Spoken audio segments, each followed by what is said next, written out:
રાજકોટ ગ્રામ્ય જિલ્લામાં ખંડણીખોર કહેવાતા પત્રકારો વિરુદ્ધમાં 2 ગુના દાખલ કર્યા છે। એવા ખંડણીખોરો વિરુદ્ધમાં ગુના દાખલ કરવા માટે રાજકોટ રેન્જના ડીઆઈજી શ્રી નિલિપ્તરાય સાહેબનો સ્પષ્ટ સૂચના છે। આ સૂચના અંતર્ગતમાં જેતપુર ઉદ્યોગનગર પોલીસ સ્ટેશનમાં પહેલી એફઆઈઆર જે દાખલ કરવામાં આવી છે આમાં ફરિયાદી નવીનચંદ્ર નારણભાઈ ડોબરિયા છે। આનો જય ખોડિયાર પ્રોસેસ નામનું સાડીનો કારખાનું છે। થોડા દિવસ પહેલાં ત્યાં 2 માણસો આ પ્રોસેસિંગ હાઉસની નજીકમાં આવ્યા, જેમાં એકનું નામ અજયભાઈ જાદવ છે, બીજાનું નામ વિજય વર્મા છે। આ અજયભાઈ જાદવ જે છે આ ત્યાં એક local social media news channel ચલાવે છે અને વિજય વર્માની ઓળખ આ જીપીસીબીના અધિકારી તરીકે આપી અને આમ કરીને એ અરજદારને 1 લાખ રૂપિયા આપવા માટે કે ખંડણી ના આપો નહીં, તમારી અહીંયા કમ્પ્લેન કરીશ, જીપીસીબીના અધિકારી તરીકે તમારા ઉપર એટલો હું દંડ કરીશ, ગુનો દાખલ કરી દઈશ, તમારો કારખાનો બંધ કરાવી દઈશ, એવી ધમકીઓ આપીને પછી આ ધાક ધમકી આપીને 30,000 રૂપિયા આનાથી કઢાઈ લીધેલ। અને પછી આ શરૂઆતમાં જો અરજદાર છે એને ખબર જ નથી પડી કે એ લોકો જીપીસીબીના છે કે બીજા લોકો છે, એવો ભી ગયો।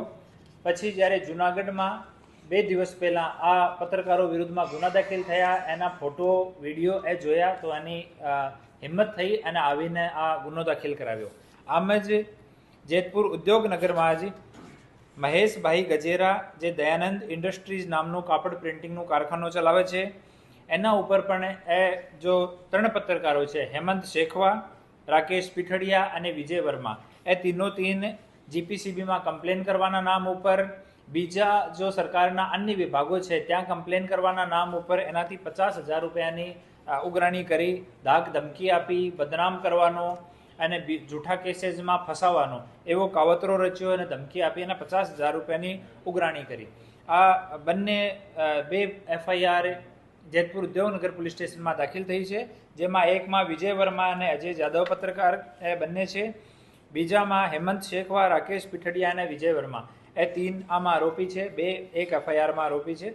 આમ આ ગુના દાખલ થયો છે। હું આપના માધ્યમથી તમામ ઉદ્યોગ કરવાવાળોને, તમામ બીજા ઇન્ડસ્ટ્રીઝવાળોને હું અપીલ કરવા માગું છું કે કોઈ પણ એવા પ્રકારના ધાક ધમકી આપના આપતા હોય, તોડબાજી કરવા માંગતા હોય, ખંડણીની ઉઘરાણી કરવા માંગતા હોય, આપ નિસંકોચ પોલીસ સ્ટેશનનો સંપર્ક કરો, એસડીપીઓ કચેરીનો સંપર્ક કરો, અમારા ઓફિસનો સંપર્ક કરો, અમને તમે ફોન પણ કરી શકો।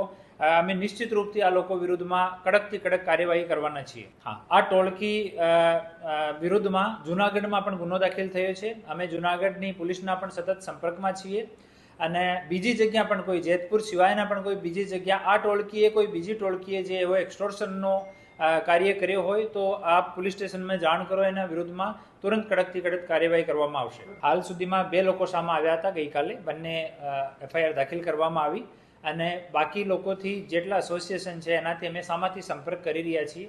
કોઈ પણ એસોસિએશનમાં, જીઆઈડીસીમાં, પ્રાઇવેટ જીઆઈડીસીમાં કોઈ પણ પ્રકારનો કોઈ બી કારખાનેદારને, ઉદ્યોગકારને, વ્યાપારીને અને કોઈ પણ પ્રકારનો ત્રાસ આપતો હોય, ખંડણી કરવાની કોશિશ કરતો હોય તો આપ લોકો સંપર્ક કરો, નિસંકોચ સંપર્ક કરવાનો। અમે લોકો નિશ્ચિત રૂપથી આમાં કડક કાર્યવાહી કરવાના છીએ।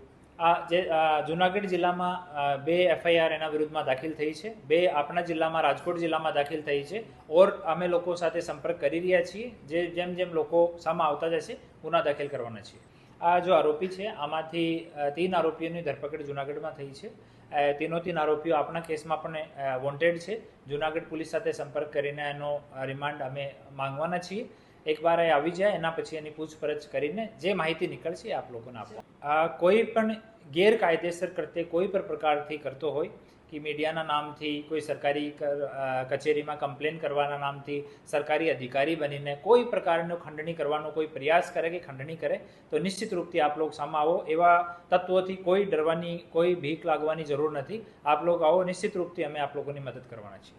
સાંજ સમાચાર ફેસબુક પેજને લાઇક કરો, વિડીયો શેર કરો અને વધુ વિગતવાર સમાચાર માટે sanssamachar.net વિઝિટ કરો।